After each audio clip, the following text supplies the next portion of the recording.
산채로 가죽이 벗겨질 뻔한 흑표범을 구해준 동자승, 자신을 위해 파괴승이 된 아이에게 검은 산군이 물어다 준 이것.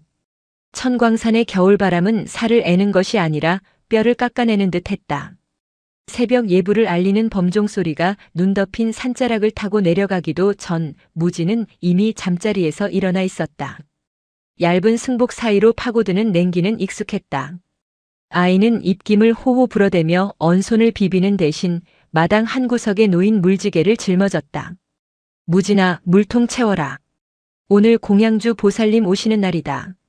심산 스님의 목소리는 방문 너머에서도 쩌렁쩌렁했다. 무진은 대답 대신 고개를 꾸벅 숙이고는 사찰 뒷길로 향했다. 눈이 무릎까지 쌓인 산길은 적막했다. 뽀드득거리는 눈 밟는 소리와 자신의 거친 숨소리만이 세상의 전부인 것 같았다.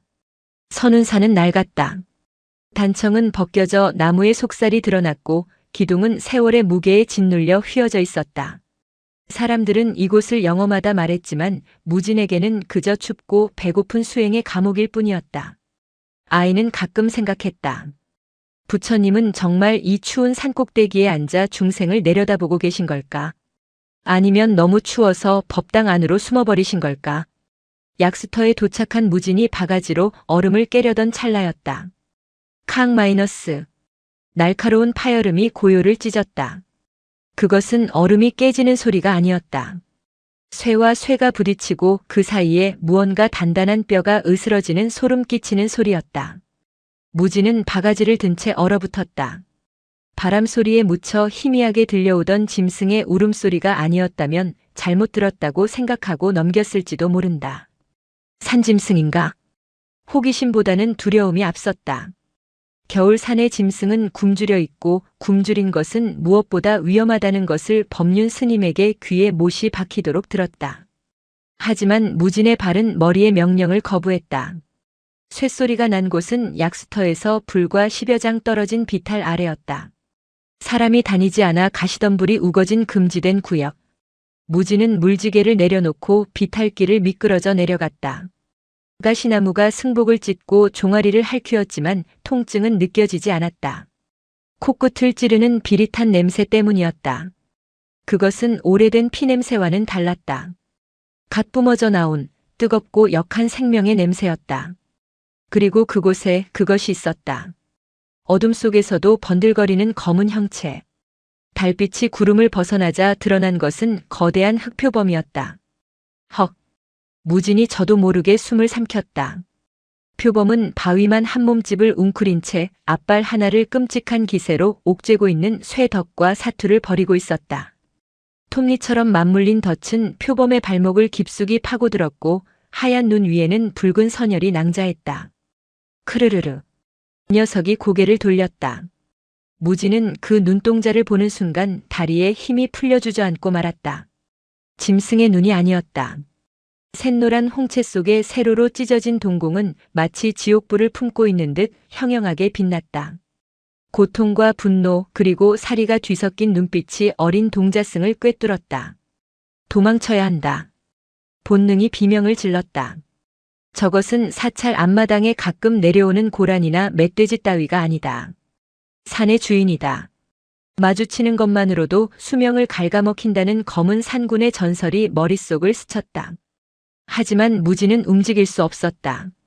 표범이 몸부림칠 때마다 덫에 연결된 굵은 쇠사슬이 팽팽하게 당겨지며 상처를 더욱 헤집어 놓았기 때문이었다. 아! 무진의 입에서 탄식이 흘러나왔다. 표범은 도망치려 발버둥 치는 것이 아니었다. 덫을 끊어내기 위해 제 발목을 스스로 물어뜯으려 하고 있었다.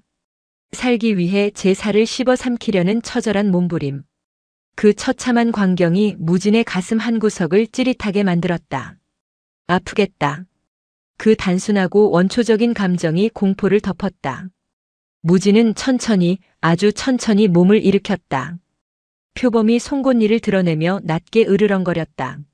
모굴대를 긁는 그 소리는 대기를 진동시켜 무진의 심장박동까지 제멋대로 뛰게 만들었다. 괜찮아. 괜찮아. 무진은 떨리는 목소리로 중얼거렸다. 누구에게 하는 말인지 알 수 없었다.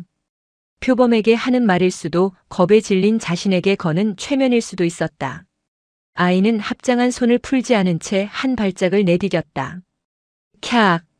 표범이 상체를 일으켜 앞발을 휘둘렀다. 덫에 묶인 탓에 발톱은 무진의 코앞에서 허공을 갈랐지만 그 바람 압력만으로도 무진은 뒤로 나동그라졌다. 뺨에 서늘한 기운이 스쳤다. 날카로운 바람이 살갗을 베고 지나간 것이다. 오지 마라.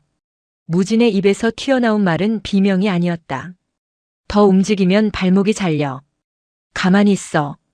아이는 엉덩방아를 찧은 채로 표범을 노려보았다. 신기하게도 공포는 사라지고 없었다. 대신 알 수 없는 오기가 생겨났다. 내가 아무리 무서운 짐승이라도 지금 너는 다쳤고 나는 너를 도울 수 있는 유일한 존재라는 사실이 무진을 대담하게 만들었다. 표범은 잠시 움직임을 멈추었다. 영물이라는 말이 헛된 것은 아닌지 아이의 눈빛에서 살기가 없음을 읽어낸 듯 했다. 하지만 경계심까지 거둔 것은 아니었다. 그 녀석은 여전히 거친 숨을 몰아쉬며 무진의 일거수일투족을 감시했다. 무진은 엉금엉금 기어서 덫 쪽으로 다가갔다. 가까이서 보니 상처는 더욱 심각했다. 뼈가 보일 정도로 살점이 떨어져 나갔고 쇠독이 올랐는지 상처 주변이 검붉게 부어올라 있었다. 이대로 두면 피를 너무 많이 흘려 죽거나 덫에서 빠져나가더라도 다리를 쓰지 못해 굶어 죽을 것이 뻔했다. 이걸 어떻게 푼담? 무진은 덫의 구조를 살폈다. 마을 대장간에서나 보던 투박하고 무식한 쇠 덫이었다. 양쪽의 판을 힘껏 벌려야 하는데 12살 아이의 힘으로는 어림도 없어 보였다. 그때였다. 표범이 다시금 고통에 겨운 신음을 토해내며 몸을 비틀었다. 가만히 있으라니까. 무진이 버럭 소리를 질렀다. 그 기세에 눌렸는지 아니면 통증 때문인지 표범이 털썩 주저앉았다. 내가 풀어줄게. 그러니까 제발 좀 가만히 있어봐. 무진은 주변을 두리번거렸다. 지렛대로 쓸만한 것이 필요했다. 마침 눈 속에 파묻힌 굵은 참나무 가지가 보였다. 무진은 그것을 주워와 덫의 틈새에 끼워 넣었다. 그리고 온 체중을 실어 나무를 눌렀다. 끙. 꿈쩍도 하지 않았다. 녹슨 스프링은 바위처럼 단단했다. 무진의 이마에 땀방울이 맺혔다. 손바닥이 까져 피가 배어나왔지만 멈출 수 없었다. 지금 포기하면 이 눈빛을 평생 잊지 못할 것 같았다. 제발, 제발 좀. 무진은 젖먹던 힘까지 짜내어 나무를 눌렀다. 나무가 뚝뚝 소리를 내며 휘어졌다. 덫의 톱니가 아주 미세하게 벌어지기 시작했다. 그 틈이었다. 표범은 그 찰나의 순간을 놓치지 않았다. 녀석은 고통을 무릅쓰고 잡혀있던 발을 뒤로 확 잡아당겼다. 살점이 뜯겨나가는 끔찍한 소리와 함께 표범의 발이 덫에서 빠져나왔다. 동시에 지렛대로 쓰던 나무가 부러지며 무진은 앞으로 고꾸라졌다. 철컥. 빈 덫이 무서운 기세로 다시 닫혔다. 만약 무진의 손이 조금만 더 깊이 들어가 있었더라면 아이의 손목은 그 자리에서 절단되었을 것이다. 헉, 헉. 무진은 눈밭에 얼굴을 파묻은 채 거친 숨을 몰아쉬었다. 심장이 터질 것 같았다. 그때 뜨겁고 축축한 기운이 정수리에 닿았다. 고개를 드니 흑표범이 바로 위에 서 있었다. 자유로워진 다리는 피투성이었지만 녀석은 도망가지 않고 무진을 내려다보고 있었다. 금방이라도 목덜미를 물어뜯을 수 있는 거리였다.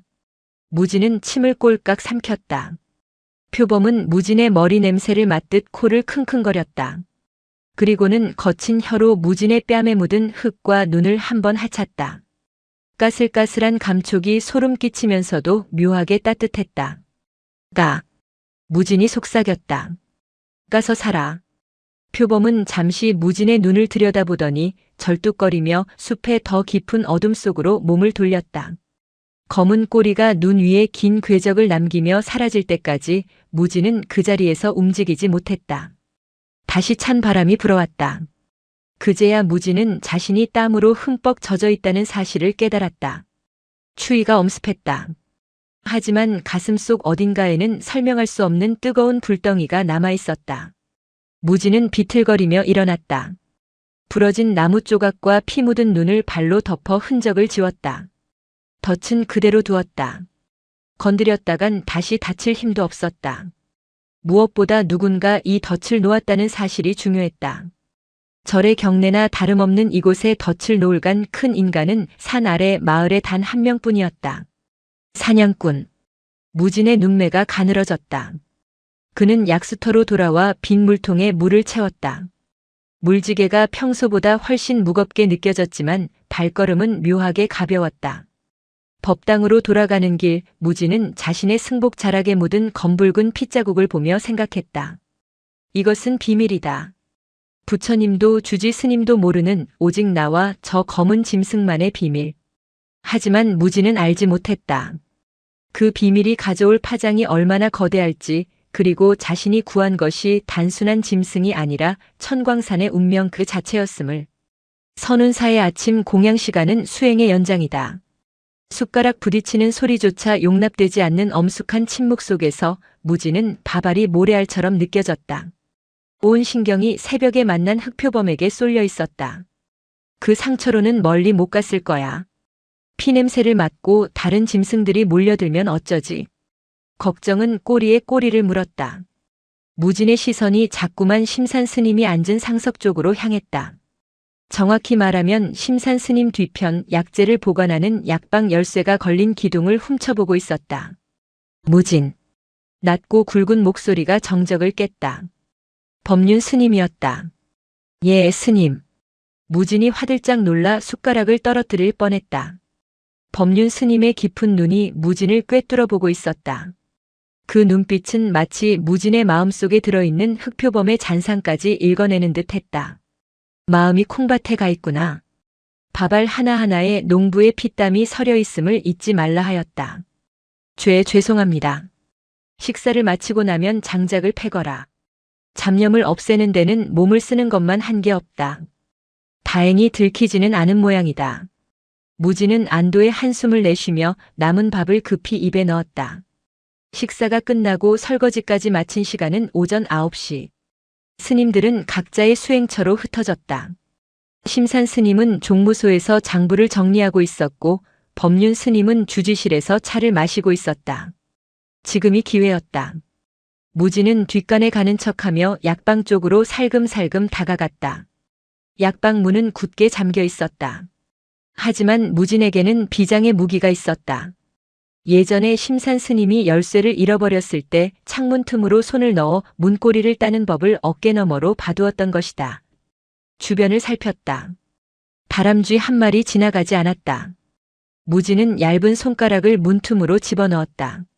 손끝에 차가운 빗장이 닿았다. 달그락. 소리가 너무 컸다. 무진은 숨을 멈추고 주위를 둘러보았다. 다행히 아무도 없었다. 다시 한번 신중하게 빗장을 밀었다. 끼익. 경첩이 녹슨 소리를 내며 문이 열렸다. 약방 안은 쌉싸름한 약초 냄새로 가득했다. 무진은 재빨리 안으로 들어가 문을 닫았다. 어둠 속에 눈이 익숙해지자 선반 위에 놓인 각종 약재가 보였다. 지혈제가 어디 있더라. 무진은 기억을 더듬었다. 엉겅퀴, 쑥 그리고 귀한 금창약. 금창약은 칼에 베이거나 쇠붙이에 다친 상처의 특효였지만 워낙 비싼 약재라 심산 스님이 애지중지하는 것이었다. 무진의 손이 금창약 단지로 향하다가 멈칫했다. 이걸 가져가면 대번에 들킬 것이다. 대신 말린 쑥 한 줌과 무명천, 그리고 상처 소독에 쓰는 소주 한 병을 챙겼다. 금창약 대신 산에서 쉽게 구할 수 있는 약초를 지식여 바르는 편이 나을지도 몰랐다. 그때 밖에서 발소리가 들렸다. 어허, 약방 문이 왜 열려 있어? 심산 스님의 목소리였다. 무진의 심장이 덜컥 내려앉았다. 도망칠 곳은 없었다. 약방은 창문 하나 없는 밀실이었다. 무진은 급한 대로 약재가 담긴 커다란 뒤주 뒤로 몸을 숨겼다. 드르륵. 문이 열리고 빛이 쏟아져 들어왔다. 심산 스님의 그림자가 길게 약방 바닥에 드리워졌다. 바람이 불어서 열렸나. 쯧쯧, 문고리를 손봐야겠군. 심산 스님은 안으로 들어와 주위를 휘둘러 보았다. 무진은 숨소리조차 내지 않으려 입을 틀어막았다. 뒤주 틈새로 스님의 회색 승복 자락이 보였다. 스님은 잠시 멈춰서서 코를 킁킁거렸다. 거참. 어디서 비린내가 나는데. 무진의 옷에 묻은 표범의 피냄새를 맡은 것일까? 식은땀이 등줄기를 타고 흘러내렸다. 심산 스님은 한참 동안 약방 안을 서성이다가 고개를 갸웃거리며 밖으로 나갔다. 늙은이 코가 잘못됐나. 문이 닫히고 빗장이 걸리는 소리가 들렸다. 무진은 그제야 참고 있던 숨을 토해냈다. 다리가 후들거려 일어설 수조차 없었다. 갇혔다. 하지만 밖에서 문을 잠근 것이라 창문을 통해서라면 나갈 수 있을지 몰랐다. 무진은 쥐구멍이라도 찾듯 약방 구석을 뒤졌다. 천장 가까운 곳에 환기구 역할을 하는 작은 쪽창이 있었다. 아이의 몸집이라면 간신히 빠져나갈 수 있을 크기였다. 약재를 훔친 도둑. 파괴승이 될지도 모른다는 죄책감이 무진의 어깨를 짓눌렀다. 하지만 새벽에 보았던 그 노란 눈동자가 고통 속에서도 살려달라 애원하지 않고 묵묵히 견디던 그 짐승의 기백이 무진을 움직이게 했다. 부처님, 한 번만 봐주세요. 죽어가는 생명을 살리는 게 진짜 불공 아닙니까? 무진은 훔친 물건들을 품속에 단단히 갈무리하고 쪽창을 향해 몸을 날렸다.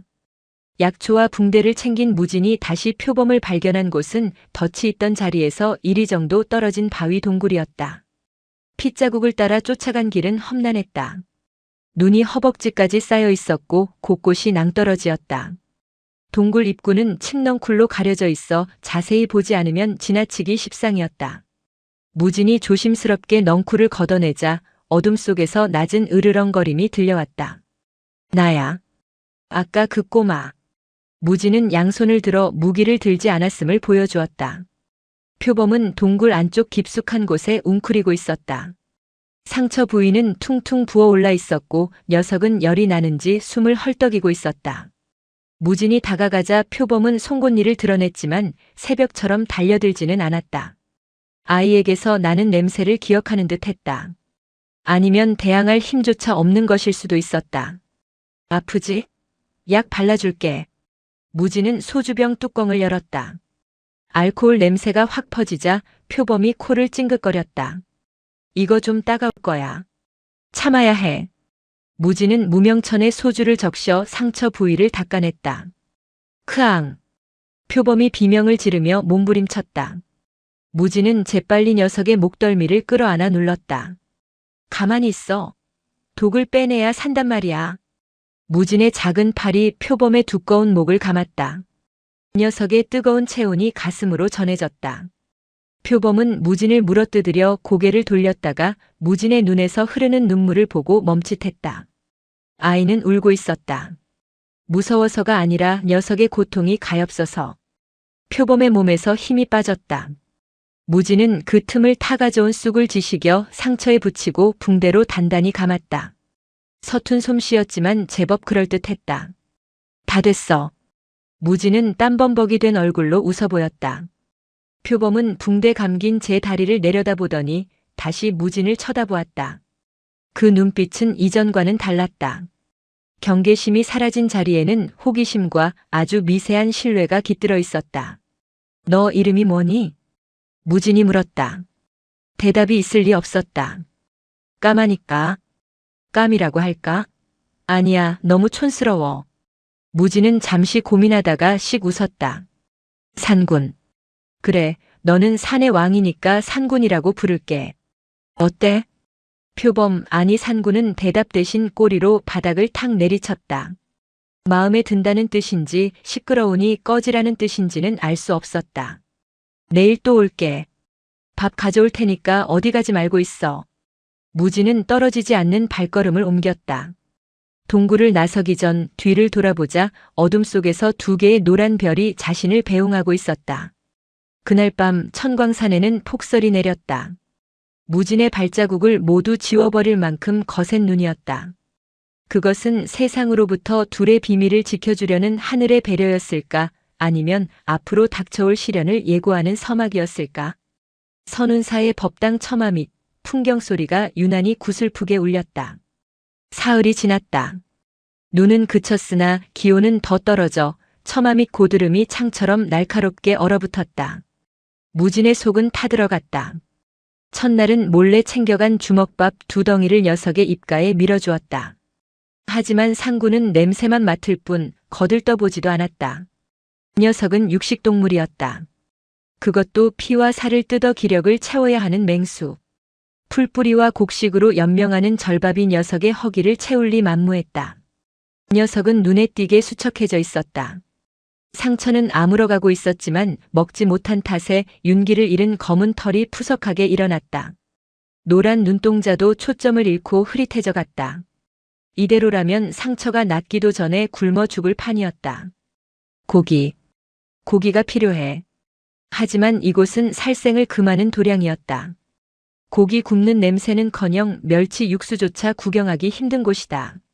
무진이 구할 수 있는 것이라곤 없었다. 산속을 뒤져 죽은 토끼라도 찾아야 하나 고민했지만 눈 덮인 산에서 사체는 이미 다른 짐승들의 차지였다. 그날 저녁 공양간 뒷정리를 하던 무진의 눈이 번쩍 뜨였다. 천장 실렁에 매달린 누런 물체들. 공양주 보살이 다가올 제사상에 올리기 위해 시장에서 사다 놓은 황태북어였다. 바짝 말라 비틀어진 생선이었지만 분명 살점이었고 단백질이었다. 무진은 마른 침을 삼켰다. 약초를 훔치는 것과는 차원이 다른 문제였다. 약초는 사람을 살리는 것이라 변명할 수 있었지만 생선을 훔치는 것은 명백한 절도이자 파괴였다. 게다가 저 귀한 것을 들키면 단순히 혼나는 것으로 끝나지 않을 것이다. 무진아, 거기서 뭐하니? 불 끄고 들어가라. 심산 스님의 목소리에 무진은 화들짝 놀라 빗자루질하는 신용을 했다. 네, 다 했습니다. 모두가 잠든 축시 새벽 1시 3시. 무진은 다시 공양간에 잠입했다. 찬바람이 문틈으로 들어와 촛불을 위태롭게 흔들었다. 무진은 떨리는 손으로 의자를 밟고 올라가 실렁 위에 황태포 한 마리를 낚아챘다. 딱딱하게 굳은 생선은 마치 나무 토막 같았다. 이걸 그냥 줬다간 이빨이 성치 않은 녀석이 삼키지도 못할 것이다. 물에 불릴 시간도 없었다. 무진은 품속에 황태를 숨기고 헐레벌떡 산길을 올랐다. 달빛조차 없는 금은밤, 오직 감각의 의지에 동굴을 찾았다. 상구나. 낮게 부르자 어둠 속에서 희미한 인기척이 느껴졌다. 녀석은 고개를 들 힘조차 없는지 바닥에 턱을 괜 채 눈만 끔뻑였다. 무진은 황태를 꺼냈다. 비릿한 냄새가 퍼지자 산군의 코가 벌름거렸다. 하지만 돌덩이처럼 딱딱한 건어물을 씹을 기력은 없어 보였다. 무진은 망설이지 않았다. 자신의 입으로 황태 머리를 물어뜯었다. 우드득. 이가 나갈 듯이 딱딱했다. 짠맛과 비린내 그리고 오래된 먼지 맛이 입안 가득 퍼졌다. 무진은 인상을 찌푸리면서도 턱에 힘을 주어 마른 살점을 씹고 또 씹었다. 침과 섞여 살점이 흐물흐물해질 때까지. 평생 채식만 해온 동자승에게 생선의 비린내는 구역질이 날 만큼 역했다. 헛구역질이 올라왔지만 꾹 참았다. 입안에서 잘게 부서진 생선살을 손바닥에 뱉어냈다. 먹어. 이거라도 먹어. 무진은 축축한 살덩이를 산군의 입가에 들이밀었다. 녀석은 잠시 무진을 바라보았다. 인간이, 그것도 어린아이가 어미 새처럼 먹이를 씹어 건네는 행위. 야생의 본능으로도 그것이 얼마나 지극한 정성인지 아는 듯 했다. 산군이 혀를 내밀어 무진의 손바닥을 핥았다. 까슬한 혀가 손바닥을 훑고 지나가자 간지러움과 함께 따뜻함이 느껴졌다. 녀석은 허겁지겁 받아먹었다. 무진은 다시 황태를 입에 넣고 씹었다. 턱이 얼얼하고 입안이 헐었지만 멈출 수 없었다. 한 마리를 다 먹이는데 반시지난 시간이 넘게 걸렸다. 무진의 입가에는 생선 비늘과 침이 범벅되어 있었다. 다 먹고 난 산구는 한결 편안해진 숨소리를 내며 무진의 무릎에 머리를 기대왔다. 맹수가 자신의 급소인 목덜미를 내어준다는 것, 그것은 완전한 복종이자 신뢰의 표시였다. 무진은 거친 검은 털을 쓰다듬었다. 비리다 너. 무진이 피식 웃었다. 상구는 대답하듯 무진의 손을 툭 쳤다. 나도 알아. 나 파괴승 됐어. 너 때문에. 무진은 밤하늘을 올려다보았다. 구름 사이로 별 하나가 반짝였다. 부처님이 보고 계실까? 만약 보고 계시다면 살생을 위해 살생된 고기를 훔친 죄와 죽어가는 생명을 살린 공덕 중 어느 쪽의 무게를 더 무겁게 재실까? 빨리 나아라. 나 이제 더 훔칠 것도 없어. 무진의 중얼거림에 산구는 깊은 잠에 빠져들었다. 녀석의 규칙적인 심장 박동 소리가 동굴 안에 울려 퍼졌다. 그것은 무진이 난생 처음 느껴보는 가족의 온기였다. 차가운 겨울밤 소년과 맹수는 서로의 체온에 의지해 잠시나마 추위를 잊었다. 평온은 오래가지 않았다. 나흘 뒤 선운사의 고요를 깨트리는 굉음이 들려왔다. 탕 마이너스 총소리였다. 마당을 쓸던 무진의 빗자루가 뚝 멈췄다. 법당 안에 있던 스님들도 하나둘 밖으로 나왔다. 산속에서의 총소리는 흔한 일이 아니었다. 특히 사찰 근처에서는 더욱 그랬다. 잠시 후 일주문 쪽에서 거친 발소리가 들려왔다. 계십니까? 물 한 모금 얻어 마십시다. 걸걸한 목소리의 주인이 모습을 드러냈다.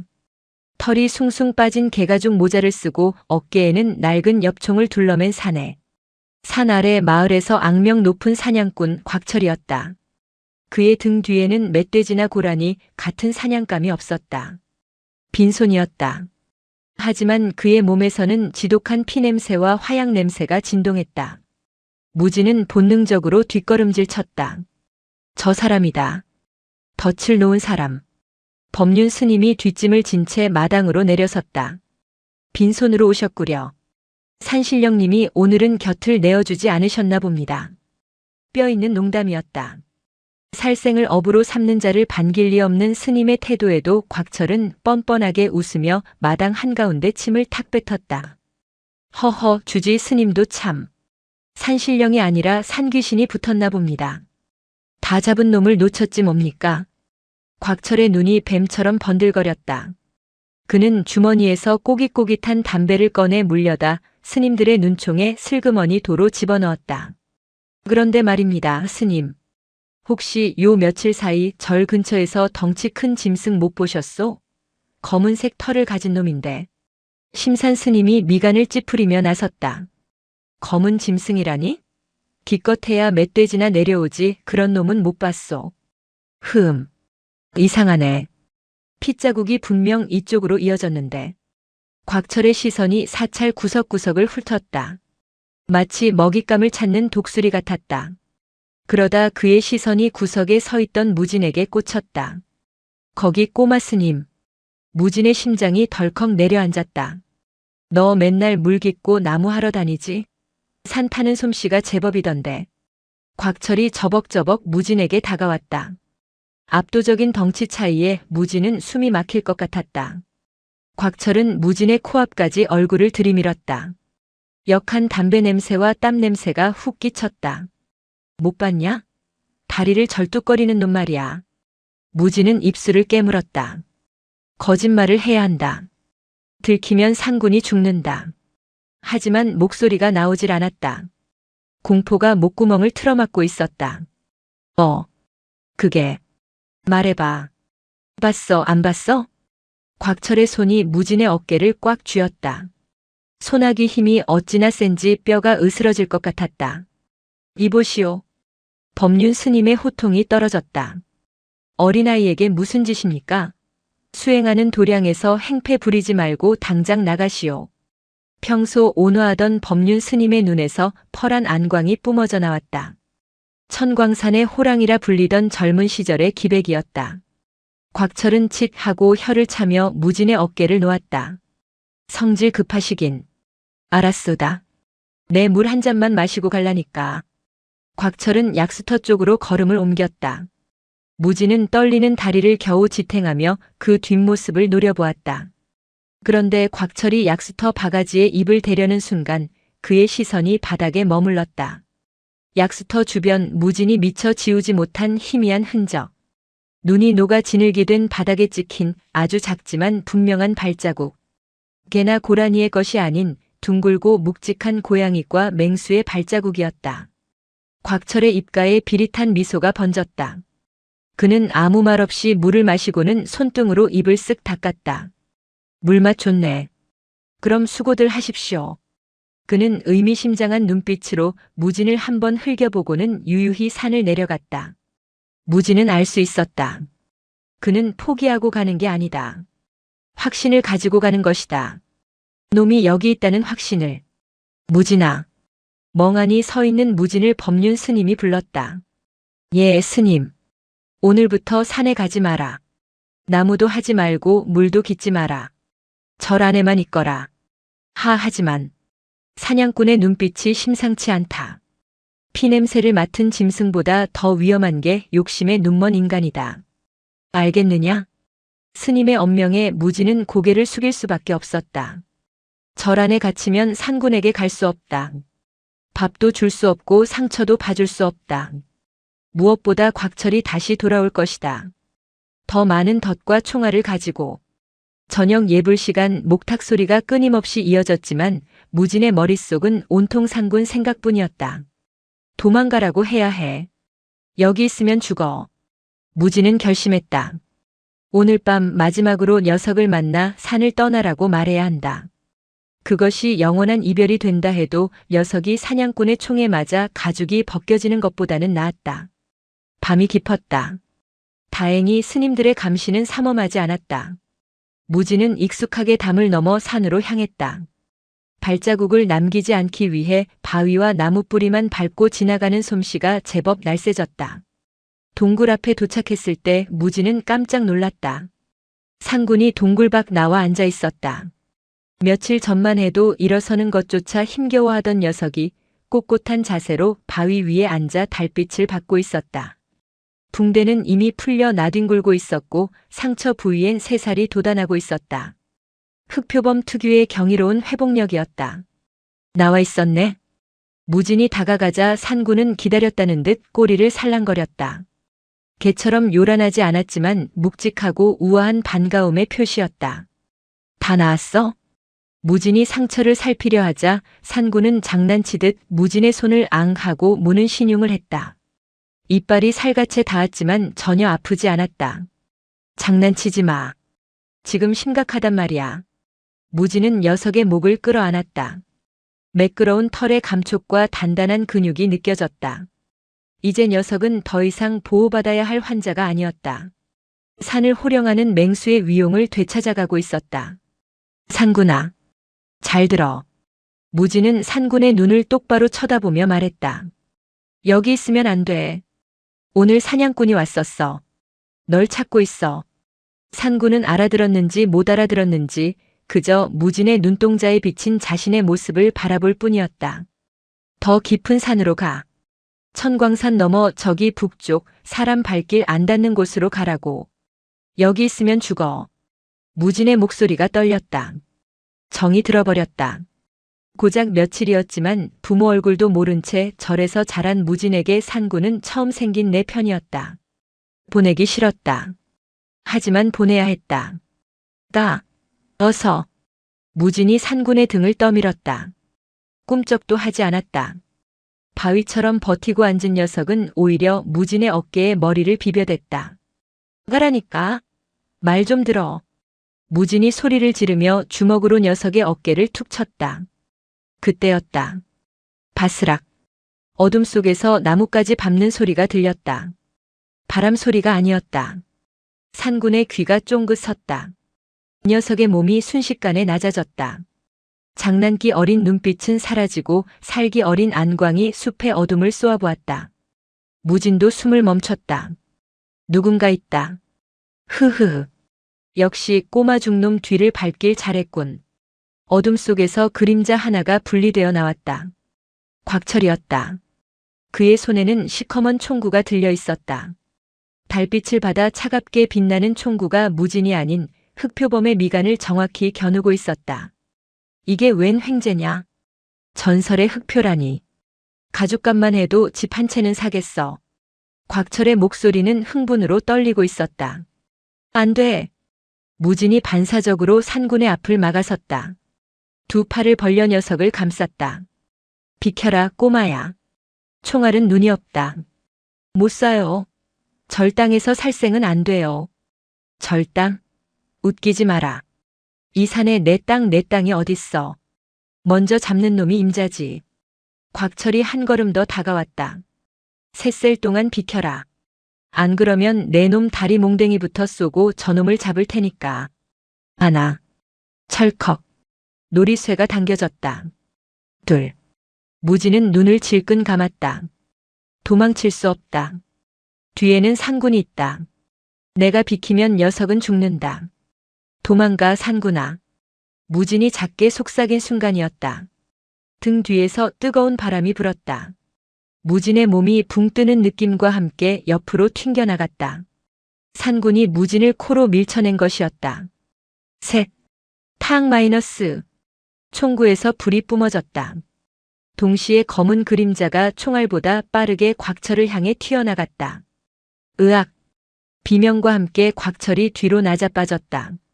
상군이 곽철의 어깨를 들이받은 것이다. 총알은 빗나가 바위에 튀었고 옆총은 곽철의 손에서 떨어져 눈밭에 처박혔다. 크르르르. 상군은 쓰러진 곽철의 가슴팍을 앞발로 누른 채 그 거대한 송곳니를 놈의 목덜미 바로 위에 들이댔다. 곽철의 얼굴이 공포로 하얗게 질렸다. 한 번만 물면 경동맥이 끊어진다. 상군아, 안 돼. 죽이지 마. 무진이 다급하게 소리쳤다. 살생을 하면 안 된다. 녀석이 살인 짐승 살인수이 되면 사람들은 군대를 동원해서라도 녀석을 죽이려 들 것이다. 상군은 무진의 외침에 멈칫했다. 녀석의 침이 곽철의 얼굴 위로 뚝뚝 떨어졌다. 짐승의 본능은 죽이라고 말하고 있었지만 녀석은 무진의 목소리에 반응하고 있었다.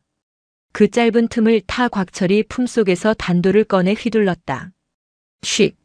날카로운 칼날이 산군의 옆구리를 스쳤다. 캬악! 산군이 고통에 몸을 뒤로 뺐다.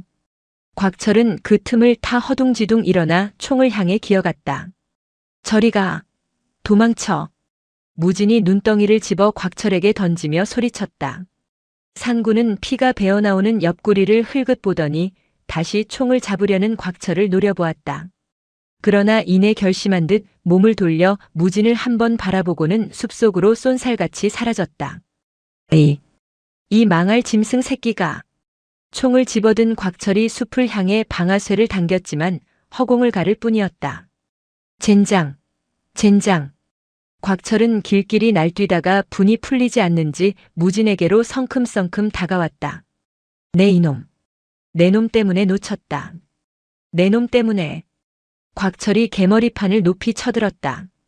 무진은 웅크리며 머리를 감쌌다. 그만두지 못할까? 어둠 속에서 횃불들이 나타났다. 법륜 스님과 심산 스님 그리고 절의 일꾼들이었다.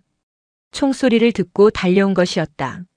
사찰 경내에서 총질도 모자라 아이에게 손찌검까지 하려 하다니 관아에 고발하기 전에 당장 꺼지시오. 일꾼들이 몽둥이를 들고 곽철을 에워쌌다. 곽철은 이를 갈며 총을 내렸다. 두고 보자. 내 반드시 그놈 가죽을 벗겨서 깔고 앉을 테니. 그리고 너. 곽철이 무진을 향해 손가락질했다. 짐승 편을 들어? 넌 사람 새끼도 아냐. 곽철은 바닥에 침을 뱉고는 절룩거리며 어둠 속으로 사라졌다. 스님들이 다가왔다. 법륜 스님이 무진을 일으켜 세웠다. 무진아, 다친 데는 없느냐? 저자가 무엇을 쫓더냐? 무진은 숲 쪽을 바라보았다. 칠흑 같은 어둠뿐이었다. 하지만 무진은 알 수 있었다. 녀석이 멀리 가지 않았음을. 자신을 지키기 위해 근처를 배회하고 있음을.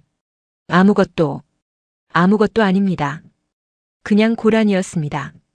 무진은 고개를 숙였다. 이제 전쟁은 시작되었다. 그리고 이 전쟁에서 무진은 스님이 아닌 전사가 되어야 했다.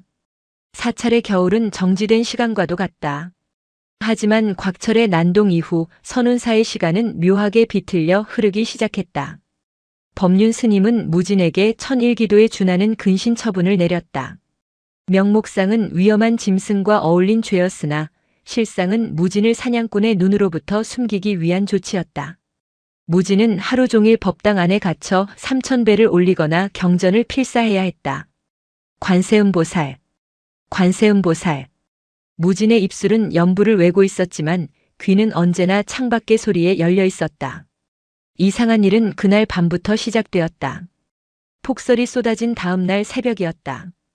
도량 석새벽 예불전 목탁을 치며 도량을 도는 의식을 돌던 심산 스님의 비명에 가까운 감탄사가 들려왔다. 이게 무슨 조화란 말인가? 법당에서 깜빡 잠이 들었던 무진이 눈을 비비며 밖으로 나갔다. 눈앞에 펼쳐진 광경에 입이 떡 벌어졌다. 밤새 무릎까지 쌓였어야 할 법당 앞마당과 요사채로 이어지는 길, 그리고 해우소로 가는 길까지 눈이 깨끗하게 치워져 있었다. 누군가 빗자루로 쓴 것이 아니었다. 거대한 무언가가 온몸으로 눈을 밀어내고 다진 흔적이었다. 길 양옆으로는 밀려난 눈이 둑처럼 쌓여 있었다. 허허, 산신령님이 다녀가셨나. 우리 늙은이들 허리 부러질까봐 눈을 다 치워주셨네. 심산 스님은 합장하며 연신 허리를 굽혔다. 하지만 무지는 알고 있었다.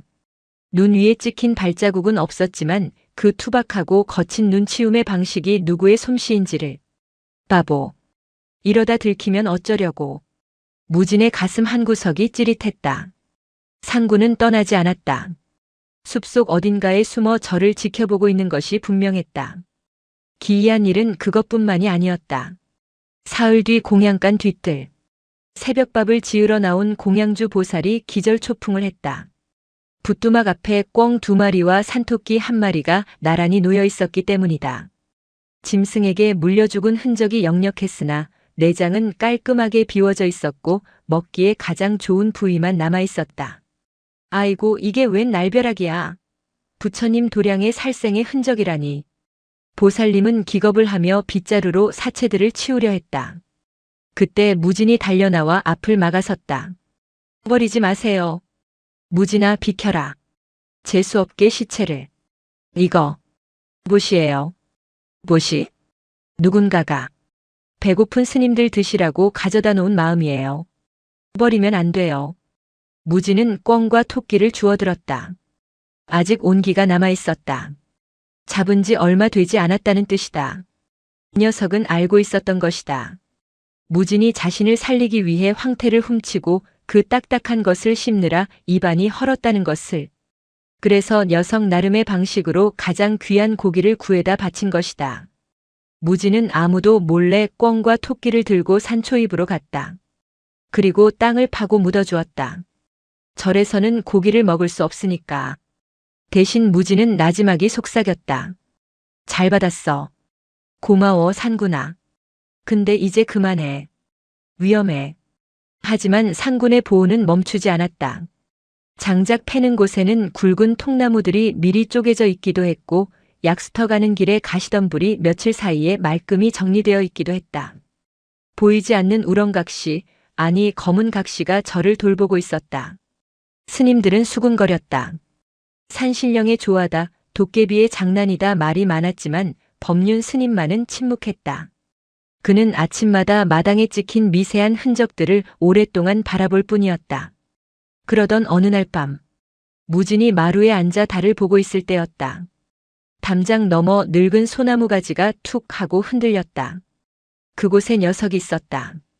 검은 털이 밤의 어둠에 녹아들어 형체는 보이지 않았지만 2개의 노란 눈동자만이 허공에 떠서 무진을 응시하고 있었다.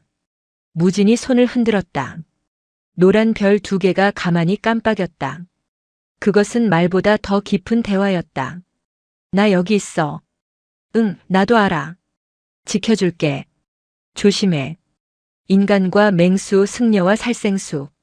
결코 어울릴 수 없는 두 존재는 차가운 겨울밤을 사이에 두고 가장 뜨거운 교감을 나누고 있었다. 무진아, 차 한잔 하러 오너라. 법륜 스님의 호출이었다. 주지실은 향 냄새와 오래된 종이 냄새로 가득했다. 스님은 찻잔에 뜨거운 물을 따르며 무진을 자리에 앉혔다. 요즘 절 돌아가는 꼴이 요지경이지?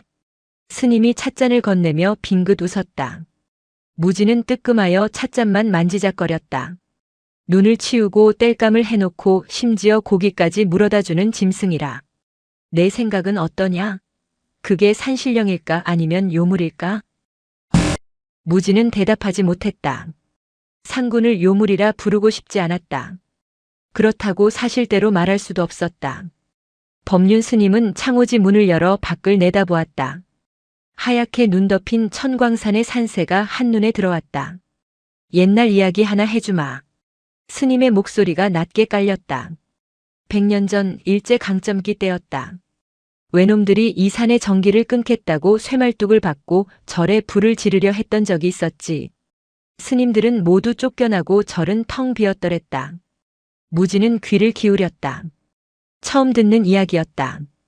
그때 일본군 헌병대가 법당에 불을 지르려던 찰나 산에서 집채만 한 호랑이 한 마리가 내려왔다더라. 그런데 털이 밤처럼 까만 흑호였지. 흑호요? 그래. 그 흑호가 외놈들을 물어 죽이고 법당 앞을 딱 지키고 섰는데 총알이 빗발쳐도 꼼짝을 안 했다는구나. 결국 외놈들은 혼비백산하여 도망갔고 흑호는 피투성이가 된 채 법당 계단에서 숨을 거두었지. 법륜 스님은 찬물을 한 모금 들이켰다. 나중에 스님들이 돌아와 보니 그 흑호가 마지막까지 지키고 있었던 건 불상이 아니라 갓 들어온 어린 동자승 하나였다더구나. 어미를 잃고 울고 있던 갓난아기. 무진의 눈이 커졌다. 스님들은 그 흑호의 시신을 거두어 다비화장을 해주었고 그 뼈에서 사리가 나왔다고 전해진다. 그때부터 사람들은 그 짐승을 검은 산군이라 부르며 절의 수호신으로 모셨지. 스님의 눈빛이 무진을 향했다. 짐승도 업을 짓고 짐승도 은혜를 안다. 어쩌면 지금 내 주위를 맴도는 그 녀석은 100년 전 못다한 인연을 이어가기 위해 혹은 그때의 약속을 지키기 위해 다시 돌아온 것일지도 모른다. 무진의 가슴이 쿵쾅거렸다. 100년 전 동자승을 지키다 죽은 흑호. 그리고 지금 자신을 지키고 있는 흑표범 산군.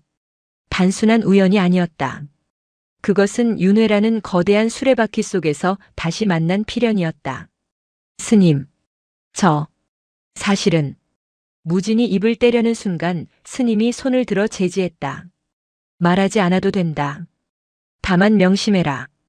인연이 깊으면 시련도 깊은 법이다.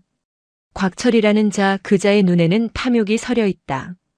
탐욕은 피를 부르지. 그 짐승이 영물이라면 자신에게 닥칠 운명도 알고 있을 게다. 스님은 자리에서 일어나 벽장에 있던 낡은 상자를 꺼냈다. 그 안에서 녹이 쓴 작은 방울 하나를 꺼내 무진에게 건넸다. 이건 100년 전 그 흑호의 목에 걸어주려다 못 걸어준 방울이다. 내가 가지고 있거라. 언젠가 쓸모가 있을 것이다. 무진은 방울을 받아들었다. 딸랑. 청아하고 슬픈 소리가 났다. 그때였다. 밖에서 요란한 꽹과리 소리와 함께 사람들의 웅성거림이 들려왔다. 스님, 큰일 났습니다. 심산 스님이 얼굴이 하얗게 질려 뛰어들어왔다. 마을 사람들이. 곽철이가 사람들을 몰고 올라옵니다. 개를 수십 마리나 풀었습니다. 법륜 스님의 얼굴이 굳어졌다. 올 것이 왔다. 선운사 일주문 앞은 아수라장이었다. 횃불을 든 마을 장정 30명, 그리고 사납게 지저대는 사냥개 20마리. 그 선두에는 곽철이 서 있었다. 며칠 전과는 달랐다. 그의 눈은 광기로 번들거렸고 손에는 최신식 연발 엽총이 들려 있었다. 무슨 행패입니까? 법륜 스님이 주장자를 내려치며 호통쳤다. 행패라니요. 우리 마을의 안전을 위해 해수 구제해로 온 짐승을 잡음을 하러 온 겁니다. 곽철이 능글맞게 웃었다. 이 산에 사람을 해치는 식인 맹수가 산다는 소문이 파다합니다. 며칠 전 제 다리를 이렇게 만든 것도 그놈이고요. 곽철은 붕대 감은 다리를 들어 보였다. 사실 그 상처는 산군이 낸 것이 아니라 놈이 도망가다 바위에 긁힌 것이었지만 사람들을 선동하기엔 충분했다. 내 아이가 산에 갔다가 변을 당하면 스님이 책임질 겁니까? 맞아. 잡아 죽여야 해. 가죽을 벗겨. 사람들은 공포와 흥분으로 이성을 잃고 있었다. 곽철은 그들의 공포를 교묘하게 이용하고 있었다. 진짜 목적은 흑표범의 가죽과 그것을 팔아 챙길 막대한 돈이었으면서 절 주변을 샅샅이 뒤져 쥐새끼 한 마리도 놓치지 마라. 곽철의 명령에 사냥개들이 풀렸다. 개들은 미친 듯이 짖으며 절 안으로 뛰어들었다. 평화롭던 도량은 순식간에 개 짖는 소리와 사람들의 고함으로 난장판이 되었다. 무진은 법당 기둥 뒤에 숨어 입술을 깨물었다. 상군아, 나오면 안 돼. 절대 나오면 안 돼. 곽철은 사냥개들을 이끌고 뒷산으로 향했다. 정확히 무진이 상군을 치료해 주었던 동굴 방향이었다. 놈은 알고 있었다. 개들의 코는 속일 수 없다는 것을. 찾았다. 이쪽이다. 선두에 섰던 사냥꾼 하나가 소리쳤다. 무진은 더 이상 참을 수 없었다. 스님의 당부도 근신 명령도 귀에 들어오지 않았다. 아이는 법당을 뛰쳐나가 뒷산으로 달렸다. 무진아, 거기 서라. 스님들이 불렀지만 무진은 멈추지 않았다. 숨이 턱끝까지 차올랐다. 가시던 불이 얼굴을 때렸다. 제발 도망가 있어. 제발. 동굴 앞에 도착했을 때 상황은 이미 최악이었다. 사냥개 20마리가 동굴 입구를 반원형으로 포위하고 있었다. 그리고 그 중앙에 산군이 서 있었다. 도망가지 않았다. 녀석은 동굴 입구를 막아서고 있었다.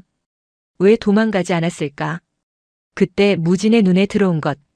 동굴 안쪽 집단 위에 놓인 낡은 승복 조각. 무진이 며칠 전 놔두고 간 헌 옷가지였다. 녀석은 그것을 무진의 채취가 묻은 그 물건을 지키기 위해 혹은 무진이 다시 올까봐 그 자리를 떠나지 않은 것이었다. 흐흐. 도간에 든 쥐로구나. 곽철이 총을 겨눴다. 상군은 낮게 으르렁거렸다. 털이 곤두서고 근육이 팽팽하게 부풀어 올랐다. 하지만 1대 20. 게다가 총을 든 인간들까지. 승산이 없는 싸움이었다. 쏴라. 곽철의 외침과 동시에 총성이 산을 뒤흔들었다. 탕! 탕! 탕! 상군이 몸을 날렸다. 총알이 바위에 튀어 불꽃이 튀었다. 녀석은 번개 같은 속도로 가장 가까운 사냥개의 목을 물어 던졌다. 깨갱. 단 한 번의 공격에 사냥개 한 마리가 나가떨어졌다. 하지만 나머지 개들이 일제히 달려들어 산군의 다리와 꼬리를 물어뜯었다. 안 돼 마이너스. 무진이 비명을 지르며 뛰어들었다. 비켜. 이 미친 꼬마가. 곽철이 무진을 향해 개머리판을 휘두르려는 찰나였다. 산군이 개들을 매달고 몸부림치다 무진의 목소리를 들었다. 녀석의 눈이 뒤집혔다. 자신의 고통은 상관없었으나 아이가 위험에 처하는 것은 용납할 수 없었다. 크아앙 마이너스. 산군이 천지를 진동시키는 포효를 내질렀다. 그 소리에 사냥개들이 겁을 먹고 주춤했다. 산군은 그 틈을 타 포위망을 뚫고 곽철을 향해 돌진했다. 곽철이 당황하여 다시 방아쇠를 당겼다. 탕! 둔탁한 소리가 났다. 산군의 몸이 공중에서 휘청했다. 어깨에서 붉은 피가 분수처럼 뿜어져 나왔다. 하지만 녀석은 멈추지 않았다. 그 육중한 몸으로 곽철을 들이받았다. 곽철은 비명도 지르지 못하고 절벽 아래 덤불 속으로 굴러떨어졌다.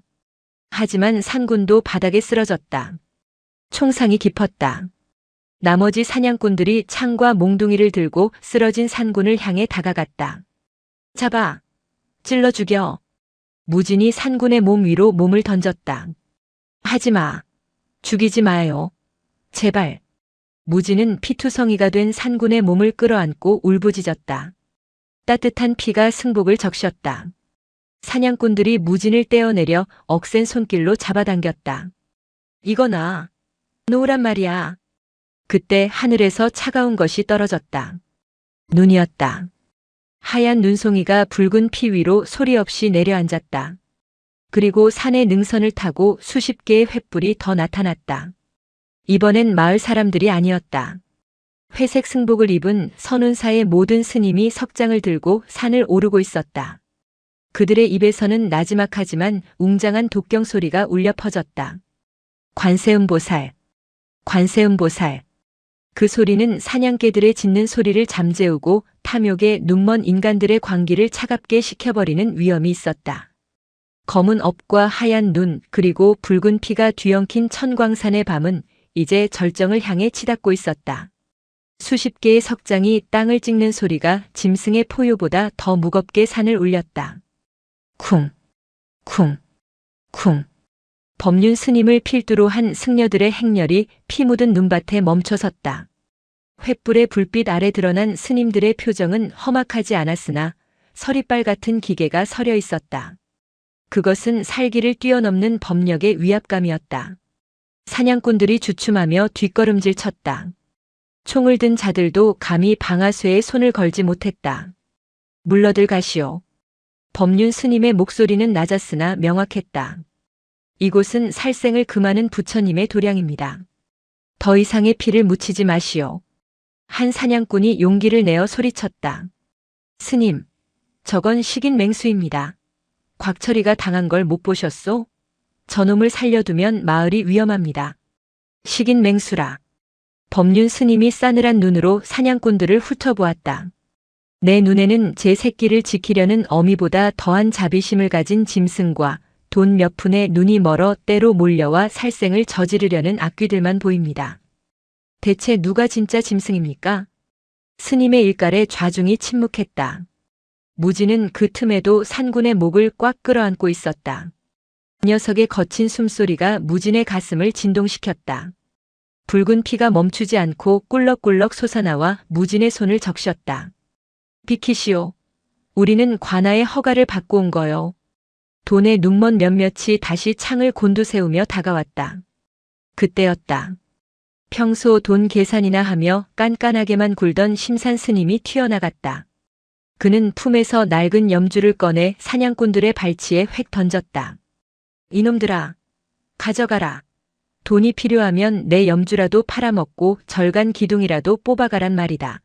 하지만 이 생명은 안 된다. 내 목을 치고 지나가기 전엔 어림없다.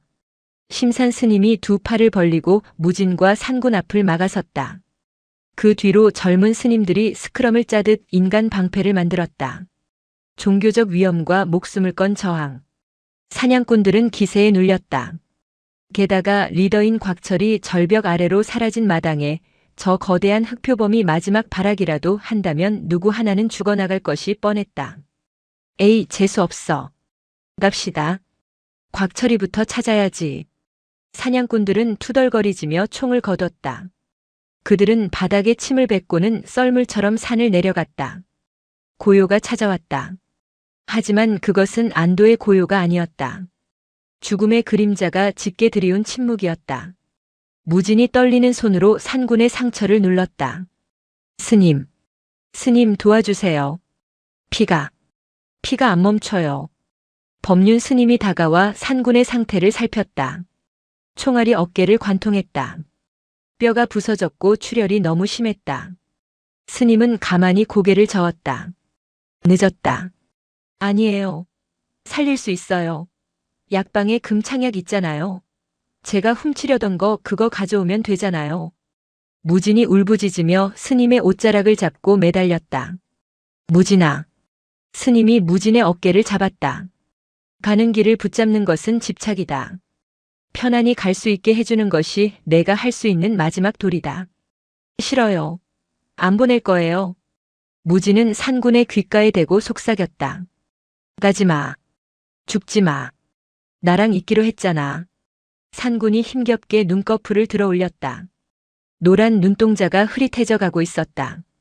녀석은 무진을 알아보는 듯 피 묻은 혀를 내밀어 무진의 눈물을 핥았다. 울지 마라. 그 까슬한 감촉이 그렇게 말하는 것 같았다. 스님들은 산군을 억지로 옮기지 않았다. 대신 동굴 안으로 찬 바람을 막을 병풍을 치고 주위에 화로를 놓아주었다. 이것이 그들이 해줄 수 있는 최선이었다. 밤새 무진은 산군의 곁을 지켰다. 지혈제를 쏟아붓듯 발랐지만 피는 쉽사리 멈추지 않았다. 산군의 호흡은 얕고 불규칙해졌다. 새벽 3시. 가장 어둡고 추운 시간. 법륜 스님이 동굴 안으로 들어왔다. 그는 산군의 머리맡에 앉아 조용히 목탁을 두드리기 시작했다. 딱, 딱, 딱. 단조로운 목탁 소리가 동굴 벽을 타고 울렸다. 신기하게도 고통스러워하던 산군의 미간이 조금씩 펴졌다. 스님은 산군의 눈을 바라보며 나지막이 말했다. 전생의 빚은 이것으로 다 갚았다. 이제 그 무거운 짐을 내려놓고 가거라. 산군이 반응했다. 녀석은 힘겹게 고개를 끄덕이듯 움직였다. 그것은 짐승의 몸짓이 아니었다. 사람의 말을 알아듣는 영혼의 대답이었다. 무진은 그제야 깨달았다. 녀석은 살기 위해 온 것이 아니었다. 죽기 위해 온 것이었다.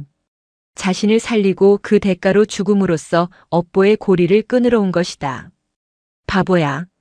무진은 산군의 앞발을 잡고 얼굴을 파묻었다. 나 살리려고 온 거야? 그런 게 어디 있어. 나는 너한테 해준 것도 없는데. 산군은 쉰 소리를 내며 무진의 손에 머리를 비볐다. 그리고는 무언가를 뱉어내듯 쿨럭거렸다. 입에서 검은 피덩어리와 함께 작은 돌멩이 하나가 툭 튀어나왔다. 반질반질하게 다른 작은 조약돌. 무진이 냇가에서 물수제비 뜨는 신용을 하며 놀 때 녀석이 장난치며 물어왔던 그 돌이었다. 녀석은 그것을 품고 있었다. 마치 보물처럼. 무진은 오열을 터뜨렸다. 동굴 안은 목탁 소리와 아이의 울음소리로 가득 찼다. 밖에서는 다시 눈이 내리기 시작했다. 세상의 모든 더러운 것들을 덮어주려는 듯 하얗고 깨끗한 눈이 펑펑 쏟아졌다. 아침 해가 뜨기 전 기적처럼 산군이 몸을 일으켰다. 출혈은 멈춰 있었다. 아니, 더 이상 흘릴 피가 없는 것일지도 몰랐다. 녀석은 비틀거리는 다리에 힘을 주어 꼿꼿이 섰다. 산군아? 무진이 놀라 다가갔지만 산군은 뒷걸음질치며 거리를 두었다. 가겠다는 뜻이었다. 이곳에서 죽으면 사체는 남고 인간들은 기어이 가죽을 벗길 것이다. 영물은 자신의 죽음을 인간에게 보이지 않는 법. 녀석은 스스로 무덤을 찾아 떠나려는 것이었다. 안 돼. 못 가. 무진이 막아서려 했지만 법륜 스님이 무진을 잡았다. 보내주어라. 그것이 녀석의 긍지다. 무진은 입술을 깨물었다. 알았다. 보내줘야 한다는 것을. 하지만 그냥 보낼 수는 없었다. 무진은 품속에서 법륜 스님이 주었던 낡은 방울을 꺼냈다. 그리고 붉은 실에 꿰어 산군의 목에 걸어주었다. 가져가. 무진의 눈물이 산군의 털 위로 떨어졌다. 이거 소리 들리면 넌 줄 알게. 다시 태어나서 이 소리 들리면 꼭 나 찾아와. 알았지? 딸랑. 산군이 고개를 움직이자 맑은 방울 소리가 났다. 녀석은 무진의 눈을 한참 동안 바라보았다. 그 노란 눈동자에는 더 이상 야성의 살기가 없었다. 깊고 고요한 해탈한 수행자의 눈빛만이 남아있었다. 산군은 몸을 돌렸다. 절뚝거리는 걸음으로 눈 덮인 숲을 향해 걸어갔다. 검은 발자국 옆으로 붉은 핏방울이 점점이 찍혔지만 곧 내리는 눈이 그 흔적마저 지워버렸다. 무진은 녀석의 모습이 하얀 설원 속의 검은 점이 되어 사라질 때까지, 그리고 그 점마저 눈보라에 가려 보이지 않게 될 때까지 눈 속에서 움직이지 않았다. 잘 가. 나의 산군. 바람에 실려 희미한 방울 소리가 들려왔다. 딸랑. 그것이 마지막 인사였다. 겨울이 가고 봄이 왔다. 천광산의 얼음이 녹아 계곡물이 불어났다. 선운사에도 변화가 찾아왔다. 악독했던 사냥꾼 곽철은 죽지 않았다. 하지만 죽는 것보다 못한 삶을 살게 되었다. 절벽에서 떨어진 그는 두 다리가 부러지고 척추를 다쳐 반신불수가 되었다. 마을 사람들 말로는 그가 밤마다 헛것을 본다고 했다. 검은 눈. 검은 눈이 나를 본다. 살려줘. 불을 꺼. 그는 평생 방 안어둠 속에 갇혀 자신의 공포와 싸워야 하는 형벌을 받았다. 무진은 변했다. 더 이상 철없는 아이가 아니었다. 장난기는 사라졌고 눈빛은 깊어졌다. 새벽 예불을 한 번도 거르지 않았고 누가 시키지 않아도 마당을 쓸고 물을 길었다. 하지만 무진에게 생긴 한 가지 버릇은 스님들의 마음을 아프게 했다. 아이는 틈만 나면 산을 바라보았다. 약수터에서 장독대 뒤에서 법당 마루 끝에서 귀를 기울이고 있었다. 바람 소리 사이로 들려올지 모를 방울 소리를 기다리는 것이었다. 여름이 지나고 가을이 왔다. 단풍이 붉게 타오르던 어느 날 심산 스님이 무진을 불렀다. 무진아, 녀석은 죽었다. 이제 그만 놓아 죽어라. 알고 있습니다. 무진은 담담하게 대답했다. 죽은 걸 압니다. 하지만 약속했거든요. 무슨 약속? 보호는 잊지 않는다고. 녀석이 그랬어요. 눈빛으로. 심산 스님은 혀를 차며 돌아섰지만 무진의 믿음은 흔들리지 않았다. 상구는 보통 짐승이 아니었다. 빚을 갚기 전에는, 인연을 다하기 전에는 결코 사라지지 않을 존재였다. 다시 겨울이 찾아왔다. 1년 전 그날처럼 천광산에 첫눈이 내린다는 예보가 있었다. 하늘은 잿빛으로 낮게 내려앉았고 공기는 팽팽하게 긴장되어 있었다. 저녁 공양을 마친 무지는 빗자루를 들고 일주문절의 정문으로 나갔다. 눈 온다는데 뭐하러 나가냐? 행자 스님이 물었지만 무지는 빙긋 웃기만 했다. 무지는 일주문 앞에 낙엽을 쓸어내고 길을 틔웠다. 누군가 오기 편하도록. 밤이 되자 한방눈이 쏟아졌다. 세상은 다시 하얗게 지워졌다. 무지는 방에 들어가지 않고 대웅전 처마 밑에 앉아 일주문 쪽을 응시했다. 추위가 살을 파고들었지만 가슴속의 불덩이가 그를 버티게 했다. 자정. 모든 소리가 눈 속에 파묻힌 절대 고요의 시간. 딸랑. 환청인가? 무진이 벌떡 일어났다. 딸랑. 딸랑. 아니다. 바람 소리가 아니다. 분명한 금속의 울림. 1년 전 무진이 녀석의 목에 걸어주었던 그 녹슨 방울 소리였다. 무진은 신발도 신지 않은 채 눈밭으로 뛰어나갔다. 일주문 앞 가로등 불빛이 닿지 않는 어둠과 빛의 경계선. 그곳에 그림자가 서 있었다. 하지만 그것은 거대한 흑표범이 아니었다. 조그만, 아주 조그만 검은 고양이 한 마리였다. 온몸이 칠흑같이 검고 눈동자만 샛노랗게 빛나는. 그리고 그 작은 목에는 제 몸집만 한 낡고 녹슨 방울이 대롱거리고 있었다. 아! 무진의 입에서 하얀 입김이 터져나왔다. 고양이는 무진을 보고도 도망가지 않았다. 오히려 꼬리를 바짝 세우고 당당하게 걸어왔다. 눈 속에 작은 발자국을 꾹꾹 찍으며. 녀석은 무진의 발치에 와서 멈췄다. 그리고 고개를 들어 무진을 올려다보았다. 야옹. 그 울음소리는 마치 늦어서 미안하다는 말처럼 들렸다. 녀석이 무진의 언 발등에 따뜻한 몸을 비볐다. 익숙한 체온, 익숙한 감촉, 그리고 변치 않은 그 눈빛. 무진은 눈밭에 무릎을 꿇고 그 작은 생명체를 품에 안았다. 방울 소리가 요란하게 울렸다.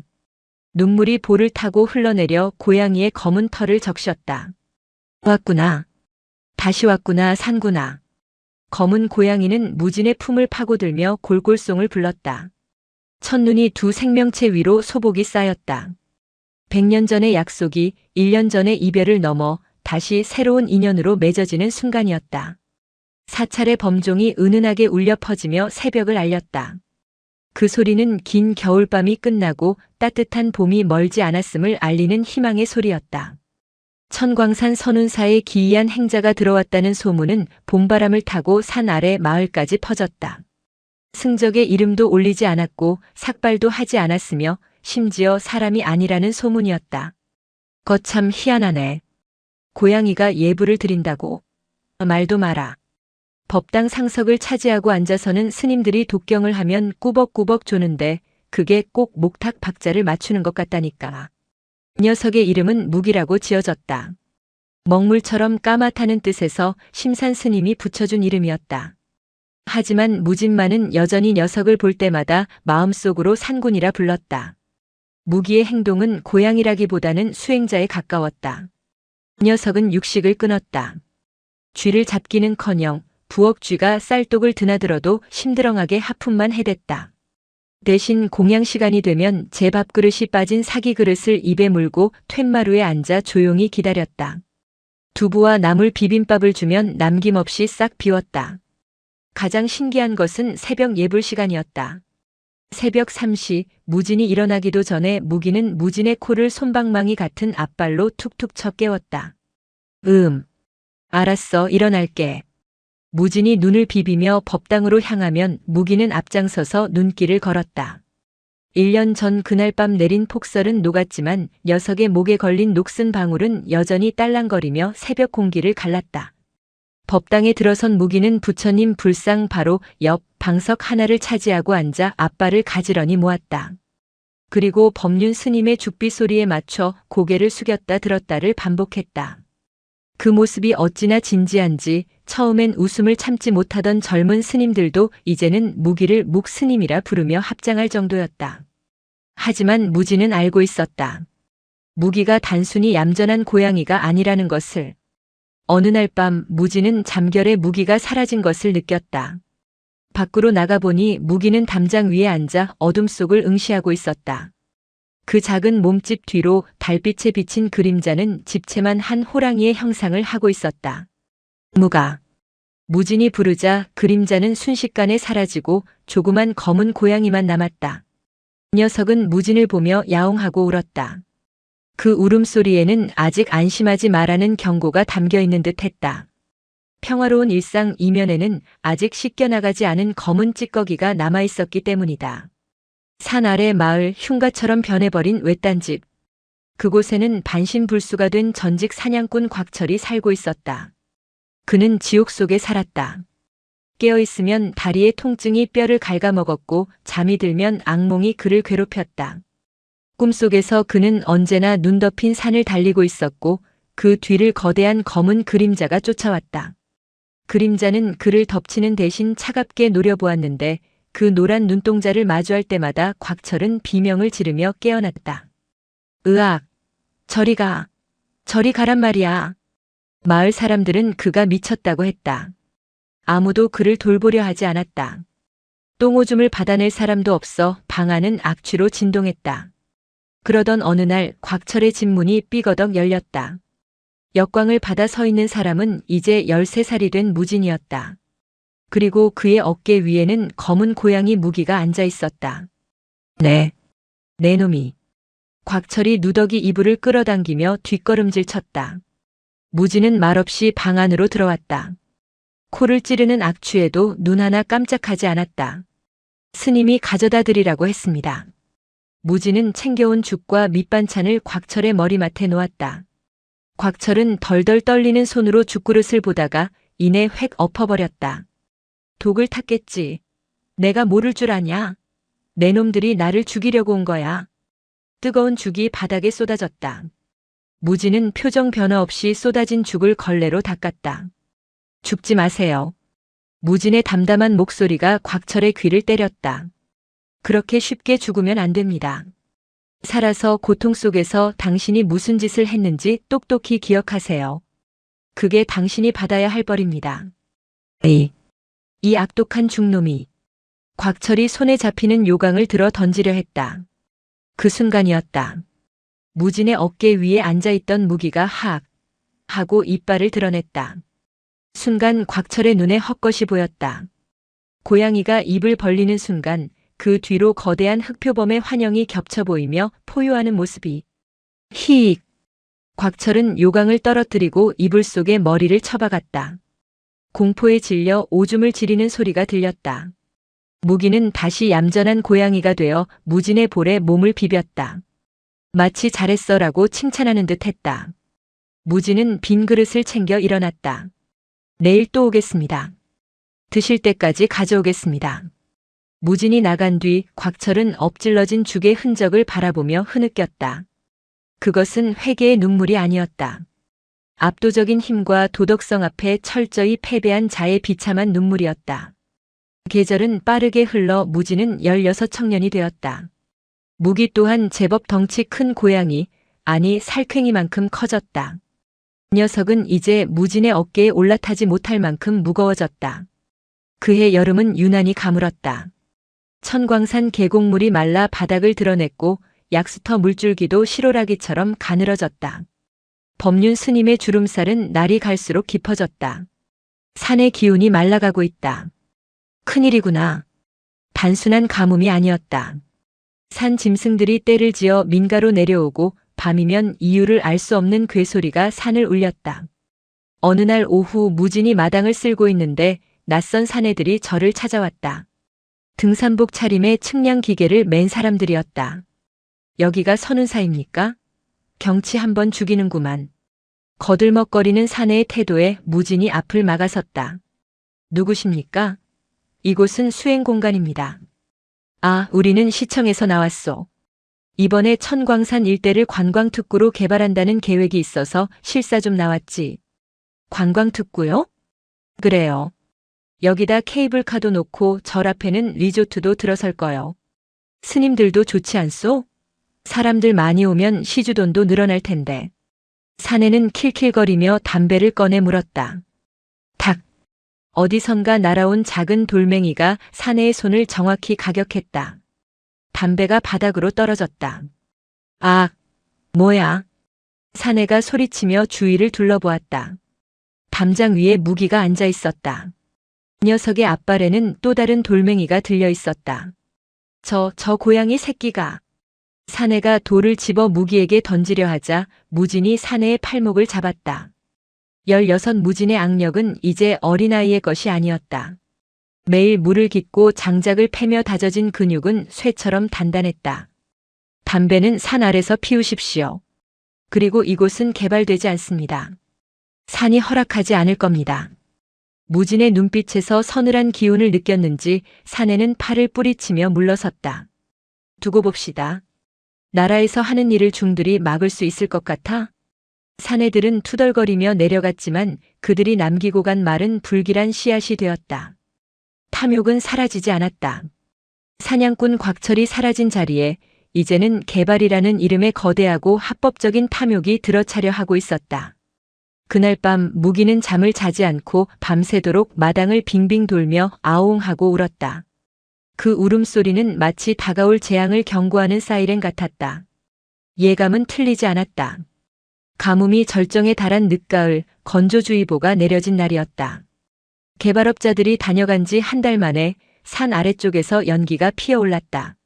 처음에는 작은 실연기였으나 바싹 마른 낙엽과 거센 산바람을 타고 불길은 순식간에 맹수가 되어 산을 집어삼켰다. 불이야. 산불이다. 범종 소리가 다급하게 울렸다. 스님들이 물통을 들고 뛰어다녔지만 역부족이었다. 불길은 살아있는 생명체처럼 선운사를 향해 맹렬히 기어올라왔다. 삽시간에 하늘이 붉게 물들었고 매캐한 연기가 도량을 뒤덮었다. 대피해야 합니다. 불길이 너무 셉니다. 심산 스님이 소리쳤다. 하지만 법륜 스님은 대웅전 앞에 꼿꼿이 서 있었다. 이 절은 1000년을 버텨왔다. 내가 이곳을 버리고 어딜 간단 말이냐. 주지 스님. 그때였다. 어디론가 사라졌던 무기가 나타났다. 녀석의 털은 그을음으로 엉망이었고 수염 한쪽은 불에 타 있었다. 무기는 무진의 바짓단을 물고 미친 듯이 당겼다. 야옹, 야옹. 이쪽으로 오라는 신호였다. 무진은 스님들을 돌아보았다. 스님, 무기가 길을 아는 것 같습니다. 녀석을 따라가야 합니다. 불길이 일주문을 집어삼키고 있었다. 선택의 여지가 없었다. 법륜 스님은 불상을 향해 마지막 3배를 올리고는 무진을 따랐다. 무기는 사람들이 다니는 등산로가 아닌 짐승들만이 다니는 험한 바위 틈새 길로 그들을 안내했다. 연기가 자욱해 한치 앞도 보이지 않았지만 무기의 목에 걸린 방울 소리가 등대처럼 길을 밝혔다. 딸랑, 딸랑. 뜨거운 열기가 등 뒤를 쫓았다. 무진은 노스님들을 부축하며 무기의 꼬리를 놓치지 않으려 안간 힘을 썼다. 얼마나 달렸을까? 무기가 멈춰 선 곳은 절 뒤편의 거대한 바위 절벽 아래, 과거 무진이 산군을 치료해 주었던 그 동굴이었다. 동굴 앞은 낭떠러지였고 주변에 나무가 없어 불길이 건너오지 못하는 천연 요새였다. 스님들은 기진맥진하여 동굴 바닥에 주저앉았다. 동굴 입구에서 내려다 보이는 선운산은 불바다였다. 천년된 대웅전이 요사체가 무진이 쓸고 닦던 마당이 붉은 혀에 낼름 잡아먹히고 있었다. 아! 관세음보살. 스님들은 오열했다. 무진도 주먹을 꽉 쥐고 타오르는 저를 바라보았다. 그런데 기이한 일이 벌어졌다. 거센 바람이 불어 불길이 동굴 쪽으로 방향을 틀려는 순간 동굴 입구에 앉아있던 무기가 벌떡 일어났다. 녀석은 불타는 산을 향해 크게 입을 벌렸다. 크아 마이너스. 고양이의 울음소리가 아니었다. 천광산 전체를 진동시키는 벼락 같은 호랑이의 포효였다. 그 소리에 바람이 멈췄다. 아니, 바람의 방향이 바뀌었다. 동굴 쪽으로 불어오던 바람이 역풍이 되어 불길을 산 아래쪽, 불이 이미 다 타버린 잿더미 쪽으로 밀어냈다. 스님들은 믿을 수 없는 광경에 입을 다물지 못했다. 작은 검은 고양이의 그림자가 불빛을 받아 동굴 벽에 거대하게 투영되었다. 그것은 분명 과거 이 산을 지키던 검은 산군의 형상이었다. 산군이 우리를 지키고 있어.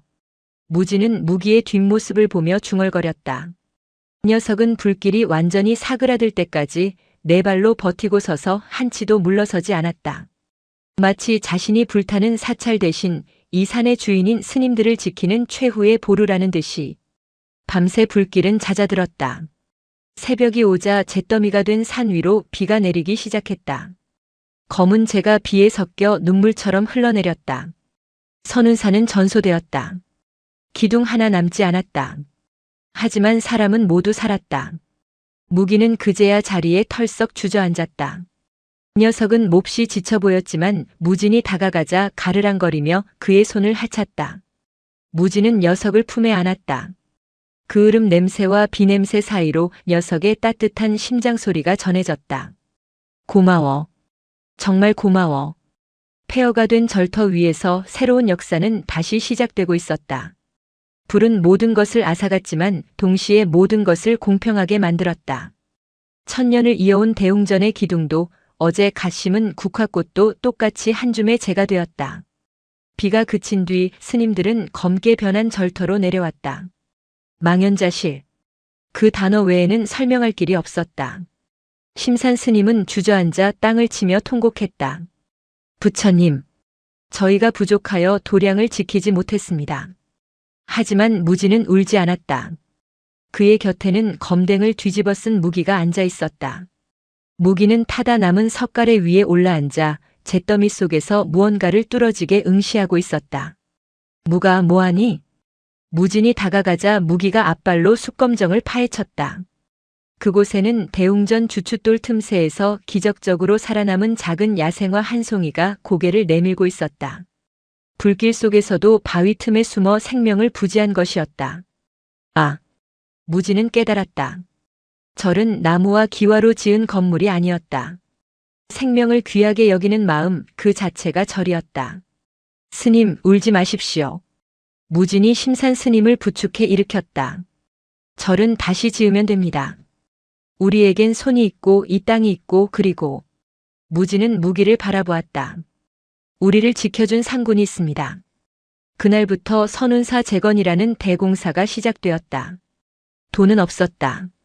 하지만 소문이 퍼지자 기이한 일들이 벌어졌다. 산 아래 마을 사람들, 예전에 무진이 몰래 도와주었던 이들, 심지어 곽철에게 괴롭힘을 당했던 사람들이 하나둘씩 지게를 지고 올라왔다. 우리 절, 우리가 세워야지. 누구는 쌀을 가져오고 누구는 나무를 베어왔다. 무기의 활약도 대단했다. 녀석은 공사 현장을 제 집 안방처럼 누비며 쥐나 뱀이 인부들에게 다가가지 못하게 막았다. 새참 시간이 되면 인부들 무릎에 올라가 애교를 부려 피로를 씻어주기도 했다. 허허, 요물일세, 요물이야. 이 고양이가 공사 감독관이라니까. 사람들은 웃으며 땀을 닦았다. 잿빛이었던 절터에 다시 활기가 돌고 사람들의 웃음소리가 꽃처럼 피어났다. 그것은 화려한 단청보다 더 아름다운 불사였다. 절이 제법 형태를 갖춰갈 무렵 불청객들이 다시 찾아왔다. 이번에는 시청 직원이 아닌 말끔한 양복을 입은 건설사 간부들이었다.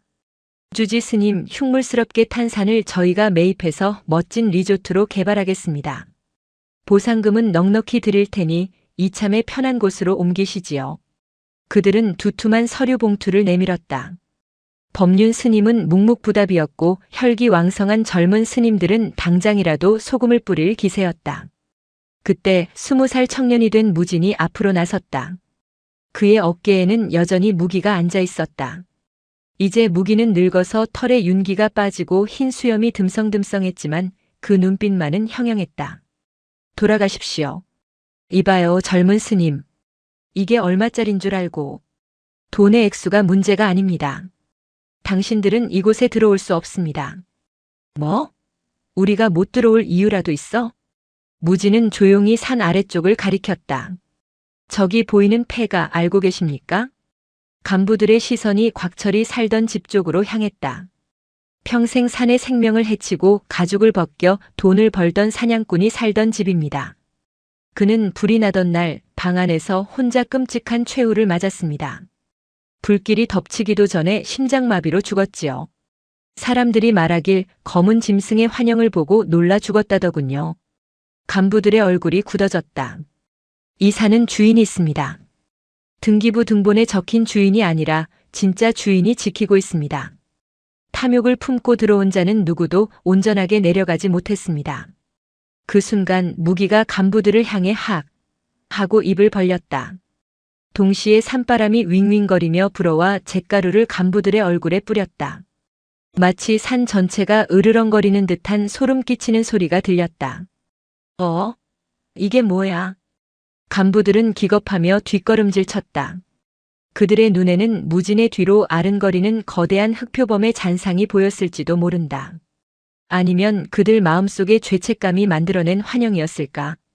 그들은 도망치듯 차를 타고 산을 내려갔다. 무진은 그들의 뒷모습을 보며 무기의 머리를 쓰다듬었다. 수고했어, 산구나. 이후로 다시는 개발업자들이 찾아오지 않았다. 선운산은 누구의 방해도 받지 않고 자연의 시간 속에서 천천히 그리고 단단하게 다시 세워졌다. 세월은 유수와 같았다. 무진은 어느덧 30 중반의 중견 스님이 되었다. 법륜 스님은 입적하셨고 심산 스님도 노환으로 자리에 눕게 되었다. 무진은 젊은 나이에 선운사의 주지 소임을 맡게 되었다. 그리고 무기도 늙었다. 고양이의 수명 15년. 녀석은 이제 걷는 것조차 힘겨워했다. 예전처럼 높은 담장을 뛰어넘지도 못했고 무진의 발소리를 듣고 마중 나오지도 못했다. 하루의 대부분을 법당 마루 양지 바른 곳에 누워 잠을 잤다.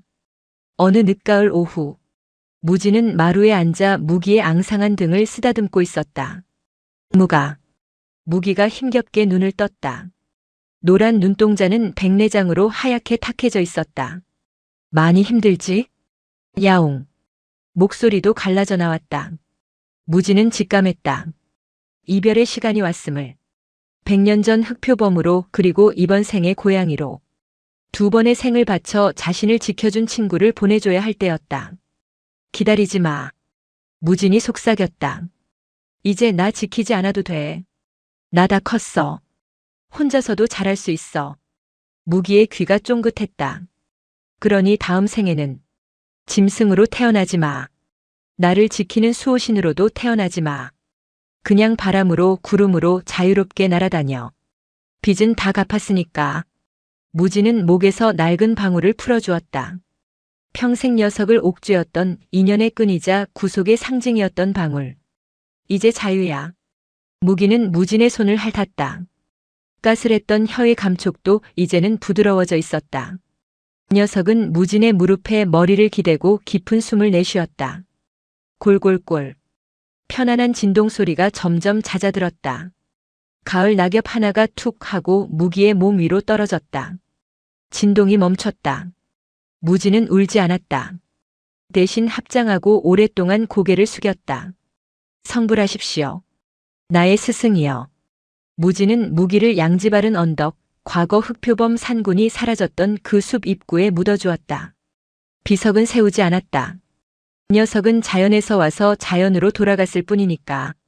다시 10수년이 흘렀다. 천광산 선운산은 이제 명실상부한 대찰이 되었다. 하지만 주지 무진 스님은 여전히 낡은 승복을 기워 입고 직접 마당을 쓸었다. 어느 겨울날, 일기예보에서 큰 눈이 올 것이라 했다. 무진 스님은 빗자루를 들고 일주문 밖으로 나갔다. 주름진 얼굴, 희끗희끗한 머리칼. 그의 모습에서 옛날 법륜 스님의 모습이 겹쳐 보였다. 스님, 들어가십시오. 눈은 저희가 치우겠습니다. 젊은 행자들이 만류했지만 무진은 고개를 저었다. 아니다. 내가 기다리는 손님이 있다. 손님이라뇨? 이 폭설에 누가 옵니까? 무진은 빙그레 웃기만 했다. 밤이 깊어지고 한방눈이 세상을 덮었다. 무진은 일주문 처마 밑에 서서 하염없이 눈길을 바라보았다. 기다림. 그것은 무진의 평생을 관통하는 단어였다. 덫에 걸린 표범을 기다렸고 떠나간 산군을 기다렸고 환생한 무기를 기다렸다. 자정이 넘었을 때였다. 딸랑. 바람결에 쇠소리가 들렸다. 무진의 눈이 번쩍 뜨였다. 환청일까? 아니, 그 방울은 무기를 보낼 때 땅에 묻었는데? 무진은 눈밭으로 걸어 나갔다. 어둠 속에서 누군가가 걸어오고 있었다. 짐승이 아니었다. 사람이었다. 잿빛 승복을 입은 어린 동자승이었다. 12살쯤 되었을까. 까까머리에 눈이 소복이 쌓인 아이는 추위에 떨며 일주문 앞에 서 있었다. 누구냐? 무진이 물었다. 아이가 고개를 들었다. 순간 무진은 숨을 멈췄다. 아이의 눈. 그 눈동자가 유난히 밝은 갈색, 아니 빛을 받으면 샛노랗게 빛나는 호박색이었다. 그리고 아이의 목에는 어디서 주웠는지 모를 녹이 잔뜩 쓴 낡은 방울 하나가 걸려 있었다. 길을 잃었습니다. 아이가 입을 열었다. 산 아래서 왔는데 눈이 너무 많이 와서 종소리를 듣고 왔습니다. 무진은 떨리는 손으로 아이의 어깨를 감쌌다. 따뜻했다. 과거 흑표범의 목덜미를 안았을 때의 그 뜨거운 체온. 고양이 무기를 품에 안았을 때의 그 안온함. 이름이 무엇이냐? 없습니다. 고아원에서 자라다 도망쳤습니다. 무진은 아이의 목에 걸린 방울을 만지작거렸다. 딸랑. 그 소리가 무진의 가슴 속 깊은 곳에 묻어두었던 기억을 깨웠다. 갈 곳이 없으면 이곳에 있겠느냐? 아이가 고개를 끄덕였다. 그리고 배시시 웃었다. 그 웃음 속에 날카로운 송곳니를 숨긴 흑표범의 미소와 무진의 발등에 머리를 비비던 검은 고양이의 장난기가 겹쳐 보였다. 무진은 하늘을 올려다보았다. 눈이 펑펑 쏟아지고 있었다. 과거 자신이 풀어주었던 덫. 그 덫에서 풀려난 것은 흑표범만이 아니었다.